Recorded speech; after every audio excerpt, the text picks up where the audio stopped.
आज आपण तेसलोनिकाकारास पहिले पत्र चौथा अध्याय आणि 13 ते 17 या शास्त्र भागावर काही गोष्टी पाहणार आहोत.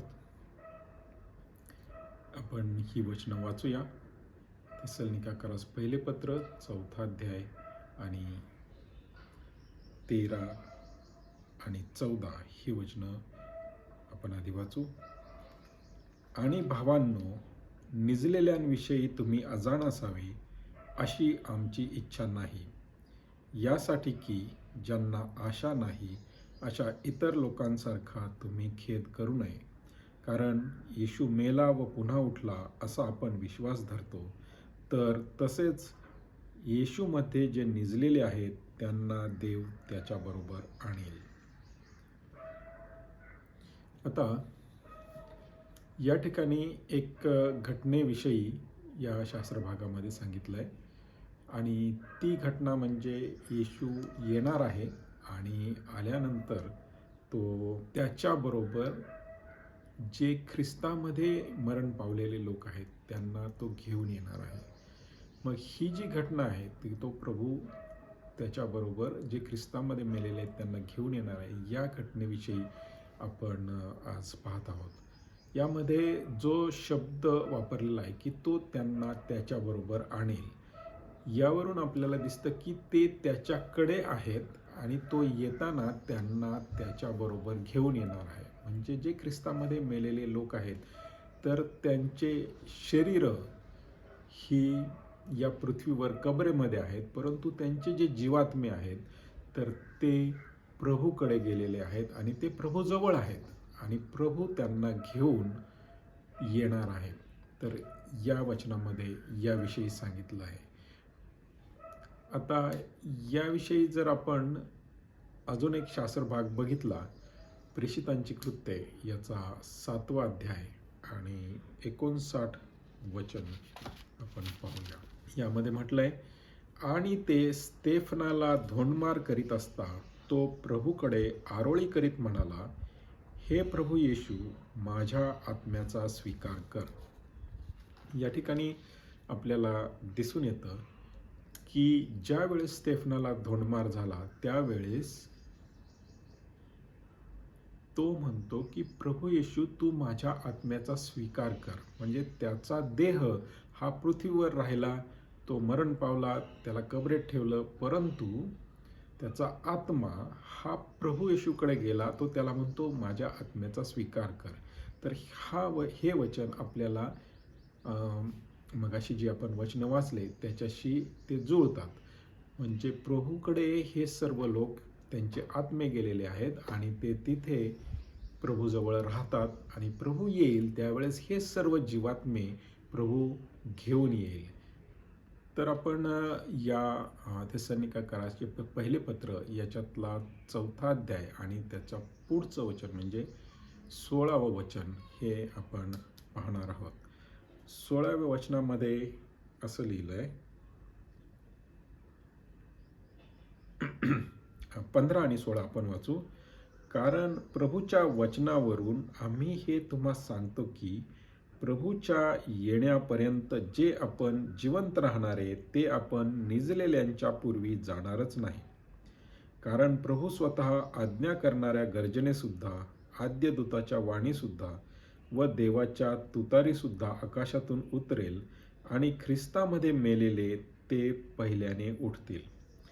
आता या ठिकाणी आपल्याला दिसून येतं की जे ख्रिस्तामध्ये मेलेले आहेत तर ते प्रथम उठतील असं म्हटलेलं आहे. प्रभू येईल आणि तो त्या सर्व जीवात्म्यांना घेऊन येईल आणि सर्व जीवात्म्यांना तो घेऊन येईल त्यावेळेस प्रथम ते उठतील, म्हणजे त्यांचं पुनरुत्थान होईल आणि जे प्रथम ते उठतील असं म्हटलेलं आहे. म्हणजे ते कोण आहेत? ते ख्रिस्तामध्ये मेलेले आहेत. म्हणजे ख्रिस्तामध्ये मेलेले म्हणजे कोण?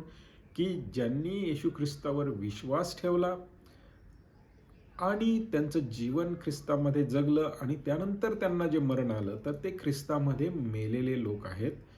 हे लोक कोण आहेत? हे जुन्या करारातले लोक नाही आहेत. म्हणजे जुना करारातल्या लोकांसाठी हे वचन नाही सांगत आहे.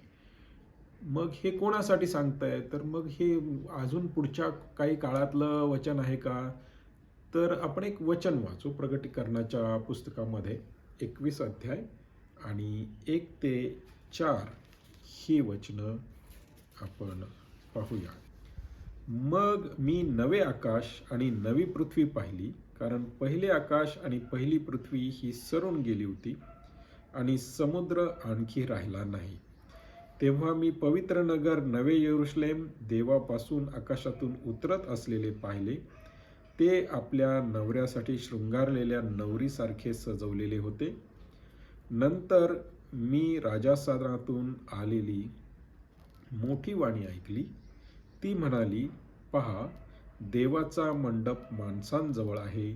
तो त्यांच्याजवळ वस्ती करील आणि ते त्याचे लोक होतील आणि देव स्वतः त्यांच्या संगती राहील. आणि तो त्यांच्या डोळ्यातून प्रत्येक अश्रू पुसून टाकील आणि त्यापुढे आणखी मरण होणार नाही आणि शोक, वरडणे व कष्ट ही त्यापुढे आणखी होणारच नाहीत, कारण पहिल्या गोष्टी होऊन गेल्या आहेत. आता या ठिकाणी आपल्याला दिसतं की नवीन आकाश, नवीन पृथ्वी आणि मग ते प्रभूचं राज्य आपल्याला या ठिकाणी दिसतं. आणि हे जे प्रभूचं राज्य आहे, या ठिकाणी असं आपण वाचलं की मरण आणखी होणार नाही. म्हणजे इथून पुढे मरण होणार नाही. जर मरण होणार नाही तर लोक ख्रिस्तामध्ये मेलेले, हा जो शब्द आपण मगाशी वचनामध्ये वाचला, तर ते लोक या काळातले नसणार, कारण त्या काळात मरणच होणार नाही. जर मरण नाही, या काळातले ते नाही आहेत आणि जुन्या करारातल्या लोकांना ख्रिस्ताविषयी माहीत नव्हतं, त्यामुळे ते देखील हे नाही आहेत. म्हणजे नव्या कराराच्या काळातले जे लोक आहेत त्यांच्याविषयी हे वचन आहे की ते ख्रिस्तामध्ये मेलेले हे पहिल्याने उठतील. आणि ख्रिस्तामध्ये मेलेले जर पहिल्याने उठतील तर त्या काळाविषयी, म्हणजे ज्याला आपण येशू ख्रिस्त आल्यानंतर, क्रूसावर मरण पावल्यानंतर आजपर्यंत चालत आलेला जो काळ आहे, त्या काळाविषयी हे वचन आहे की या काळात जे मरण पावलेले लोक आहेत ते उठणार आहेत आणि लवकरच तो काळ येणार आहे की प्रभू पुन्हा येणार आहे आणि त्यावेळेस हे सर्वजण उठणार आहेत. मग आता यामध्ये एक आपल्याला अजून एक वचन थोडंसं लक्षात घेण्यासारखं आहे. ते म्हणजे थेसलोनिकेकराचं पहिलं पत्र आणि 4 अध्याय 17वं वचन. हे 17वं वचन थोडंसं आपल्याला लक्षात घ्यायचं आहे. मग जे आपण जिवंत राहणारे ते आपण त्यांच्याबरोबर अंतराळात प्रभूला भेटण्यासाठी ढगांमध्ये वर घेतले जाऊ आणि तसेच प्रभूजवळ सर्वदा राहू. आता या ठिकाणी काय म्हटलंय की आपण प्रभूकडे ढगामध्ये वर घेतले जाऊ.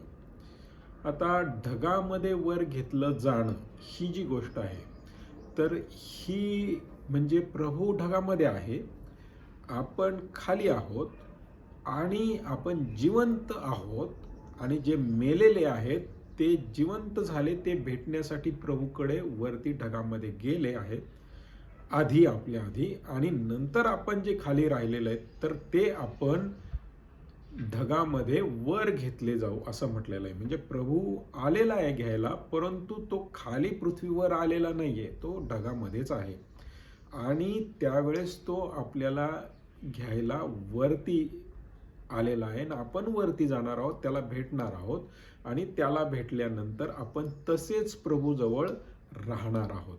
म्हणून ही जी घटना आहे ही आपल्याला लक्षात घेतली पाहिजे की इथे प्रभू ढगामध्ये आहे आणि आपण खाली आहोत आणि वर आपल्याला तो घेणार आहे. आता याला जोडून आपल्याला अजून एक वचन वाचूया. जकर्याच्या पुस्तकामध्ये 14 अध्याय आणि 4 वचन आपण पाहूया. आणि जैतुनांचा डोंगर यरुशलेमेसमोर पूर्वेकडे आहे, त्यावर त्या दिवशी त्याचे पाय उभे राहतील. आणि जैतुनांचा डोंगर मध्यभागी पूर्वेकडे व पश्चिमेकडे विभागेल आणि तेथे फार मोठे खोरे होईल आणि पर्वताचा अर्धा भाग उत्तरेकडे व त्याचा दुसरा अर्धा भाग दक्षिणेकडे सरकेल. आता या ठिकाणी प्रभूचं जे दुसरं येणं आहे त्याच्याविषयी हे चित्र आहे की प्रभू येईल आणि त्याचे जे पाय आहेत ते त्या जैतुनाच्या डोंगरावर लागतील आणि त्या जैतुनाच्या डोंगराचे 2 भाग होतील. मग हे जे चित्र आहे तर हे प्रभूच्या येण्याचं चित्र आहे आणि तो येतो आणि त्या जैतुनाच्या डोंगरावर त्याचे पाय लागतात आणि त्या डोंगराचे 2 भाग होतात. मघाशी जे आपण वचन वाचले त्यामध्ये तो ढगामध्ये येतो आणि आपण त्याला भेटायला वरती जातो. या ठिकाणी तो ढगामध्ये येतो असं चित्र नाही आहे, तर तो खाली येतो आणि खाली येऊन त्याचे पाय हे जैतुनाच्या डोंगराला लागतात आणि मग त्या जैतुनाच्या डोंगराचे 2 भाग होतात. म्हणजे हे चित्र या ठिकाणी आहे. म्हणजे ह्या 2 वेगवेगळ्या घटना आपल्याला दिसतात. एकदा तो येतो तर तो ढगामध्येच येतो, आपण त्याला भेटायला जातो आणि दुसऱ्या घटनामध्ये तो पृथ्वीवर येतो आणि जैतुनाच्या डोंगरावर उतरतो. तर ह्या 2 वेगवेगळ्या घटना आपल्याला या ठिकाणी पाहायला मिळतात. आता या 2 ज्या वेगवेगळ्या घटना आहेत तर याविषयी शास्त्रामध्ये थोडीशी माहिती आहे. आपण 1-2 वचनं वाचू. मत्तेचा 24वा अध्याय आणि त्याचं 30 वचन आपण पाहूया. आणि जेव्हा मनुष्याच्या पुत्राचे चिन्ह आकाशामध्ये प्रकट होईल आणि तेव्हा पृथ्वीतले सर्व वंश ऊर बडवून घेतील आणि मनुष्याच्या पुत्राला आकाशाच्या ढगांवर सामर्थ्याने व मोठ्या वैभवाने येताना पाहतील. या ठिकाणी तो ढगावर मोठ्या सामर्थ्याने आणि वैभवाने येत आहे असं चित्र आहे. म्हणजे तो मोठ्या सामर्थ्याने वैभवाने तो येतो आणि सर्वजण त्याला पाहतील आणि तो ढगावर येईल, ढगावर बसून येईल आणि त्यावेळेस सर्वजण त्याला पाहतील. म्हणजे हे उघडपणे तो सर्वांना दिसेल अशा पद्धतीने त्याचं येणं आहे आणि तो येईल, तो पृथ्वीवर उतरेल आणि पृथ्वीवर तो न्याय करेल आणि राज्य करेल. तर हे जे चित्र आहे हे त्याच्या येण्याचं चित्र आहे. परंतु जे वचनं आपण वाचली थेसलोनिकेकरास पत्र त्यामध्ये त्याचं येणं हे गुप्त प्रकारचं आहे. ते आकाशातच तो ढगामध्येच राहतो, तो कोणाला दिसत नाही. परंतु जे त्याचे निवडलेले त्यांना तो वर उचलून घेतो आणि ते त्याच्याबरोबर जाऊन राहतात. म्हणून हे वेगळ्या प्रकारचं त्याचं एक गुप्त प्रकारचं येणं आहे. म्हणजे ते कसं आहे की जसं तो कोणाला न दिसता कोणाला न सांगता असा तो येतो. आणि त्याच्याविषयी प्रकटीकरणाच्या 16वा अध्याय आणि 15व्या वचनामध्ये आपल्याला पाहायला मिळतं. पहा मी चोरासारखा येतो. म्हणून प्रभू म्हणतो की मी चोरासारखा येतो आणि चोर येतो त्यावेळेस तो सगळ्यांना सांगत किंवा सगळ्यांच्या समोर सगळ्यांना प्रकट होईल अशा पद्धतीने सर्वांना समजेल अशा पद्धतीने चोर येत नाही. तर तो गुप्तपणे गुपचूप कोणाला न समजता असा येतो. म्हणून प्रभूचं येणं हे 2 प्रकारचं येणं आहे. एक गुप्तपणे ढगामध्येच तो येणार आहे आणि त्याच्या लोकांना घेऊन जाण्यासाठी येणार आहे आणि त्यावेळेस जे त्याच्याबरोबर लोक जीवात्मे तो घेऊन येईल त्यांना तो उठवणार आहे आणि ते जिवंत होऊन त्याला भेटायला जातील आणि जे आधीच जिवंत पृथ्वीवर आहेत ते त्याचे लोक त्यांना तो असंच उचलून घेणार आहे. ते जिवंत असतानाच त्यांना उचलून घेतलं जाईल आणि ते त्याच्याबरोबर तिथे राहणार आहे. म्हणजे हे एक प्रकारचं गुप्त येणं आहे. आणि दुसरं तो ढगावर बसून सगळ्यांना दिसेल अशा पद्धतीने येतो, खाली उतरतो, जैतुनाच्या डोंगरावर उतरतो, त्याचे 2 भाग होतात. हे परत त्याचं एक येणं आहे आणि ते उघडपणे येणं आहे. म्हणून 2 प्रकारचं त्याचं येणं आहे. एक गुप्तपणे येणं आहे आणि दुसरं उघडपणे येणं आहे. आता या ठिकाणी एक गोष्ट आपल्या लक्षात घ्यायला पाहिजे की ज्या वेळेस येशू ख्रिस्त या पृथ्वीवर आला, त्याने जन्म घेतला आणि तो ह्या पृथ्वीवर जगला, त्यावेळेमध्ये तिथे जे लोक इस्रायली लोक होते तर त्यांनी या गोष्टीविषयी विचार केला असेल की हा कोण आहे, याच्याविषयी त्यांनी वेगवेगळ्या प्रकारे त्यांनी प्रत्येकाने आपले अंदाज बांधले. त्यामध्ये कोणी जे शास्त्राचा अभ्यास करणारे होते ते बहुतेक लोकांनी त्याला मसीहा म्हणून मान्य केलं नाही. याचं कारण की मसीहाविषयी भविष्यवाण्या होत्या. एक भविष्यवाणी आपण वाचू म्हणजे त्यांनी का मान्य केलं नाही हे आपल्याला थोडंसं लक्षात येईल. यशायाच्या पुस्तकामध्ये जाऊ 9वा अध्याय आणि 6 आणि 7 वचन आपण पाहूया. कारण आम्हासाठी बाळ जन्मला आहे, आम्हासाठी पुत्र दिला आहे आणि राज्याधिकार त्याच्या खांद्यावर राहील आणि त्याचे नाव अद्भुत, मंत्री, पराक्रमी देव, सनातन पिता, शांतीचा अधिपती असे म्हटले जाईल. त्याच्या राज्याधिकाराच्या वृद्धीचा व शांतीचा काही अंत होणार नाही. दाविदाच्या राजासनावर व त्याच्या राज्यावर ते स्थापित करायला आणि न्यायाने व न्यायीपणाने आजपासून सर्व कालपर्यंत दृढ करायला तो राहील. सैन्यांच्या यहोवाचा आवेश हे सिद्धीस नेईल. आता या ठिकाणी आपल्याला दिसून येतं की त्याच्या राज्याचा अंत होणार नाही आणि तो बाळ असा जन्माला येईल आणि तो पराक्रमी देव, शांतीचा अधिपती अशा प्रकारे त्याचं नाव म्हटलं जाईल आणि तो पृथ्वीवर राज्य करेल. हे वचन यशायाने लिहून ठेवलं होतं आणि हे वचन लिहिलेलं आणि त्यांच्यासमोर त्यांच्या वाचण्यात असल्यामुळे येशू ख्रिस्त ज्यावेळेस आला तर त्याचं काही राज्यही नव्हतं, तो कुठला राजाही नव्हता, त्याने काही कुठे लढाया केल्या नाहीत, काही जिंकून घेतलं नाही, इस्रायलाला स्वस्थता मिळेल, त्यांच्या शत्रूचा त्याने नायनाट केला वगैरे असलं काहीही घडलं नाही. आणि त्यामुळे त्यांनी येशूला हा मसीहा आहे म्हणून स्वीकारलंच नाही. कारण त्यांची मसीहाकडून अपेक्षा होत्या की तो राजा असेल, तो राज्य स्थापन करेल, तो आम्हाला सगळ्या शत्रूपासून सुटका देईल वगैरे वगैरे. कारण तसे वचन त्यांच्यासमोर होते, परंतु ते वचन नंतरच्या काळासाठी आहेत हे त्यांना कळालं नाही. त्यांच्या काळासाठी असलेले जे वचन होते की त्याला त्याच्या लोकांनी स्वीकार केला नाही, त्यांनी या सगळ्यांचं पाप स्वतःवर घेतलं, त्याचा वध करण्यात आला, हे वचन त्यांनी डोळ्याझाक केली. परंतु ते वचन त्यांच्या काळात घडले. म्हणजे तो आला, त्याला वधस्तंभावर देण्यात आलं, हे सगळ्या गोष्टी त्या काळात त्यांच्या काळात घडल्या आणि त्यांची अपेक्षा होती की तो राजा असा यायला पाहिजे. परंतु तो आला तर तो वधलेल्या कोकऱ्यासारखा त्यांच्याकडे आला आणि म्हणून त्यांनी त्याला ओळखलं नाही. मग जर त्या काळात मसीहाच्या येण्याविषयी जे वचन होते त्यातले अर्धेच वचन त्यांनी घेतले आणि त्यामुळे त्यांनी मसीहाला ओळखलं नाही. आत्ताच्या काळात देखील मसीहाच्या येण्याविषयीची जे वचन आहेत तर त्याविषयी मनुष्याची अपेक्षा आहे की तो ढगावर बसून येणार आहे, ढगावर बसून येणार आहे आणि मग सगळेजण त्याला पाहतील. परंतु तो गुप्तपणे येणार आहे असं पण वचन आहे आणि ते वचन बहुतेक लोकांना लक्षात येत नाही किंवा त्याकडे ते डोळेझाक करतात.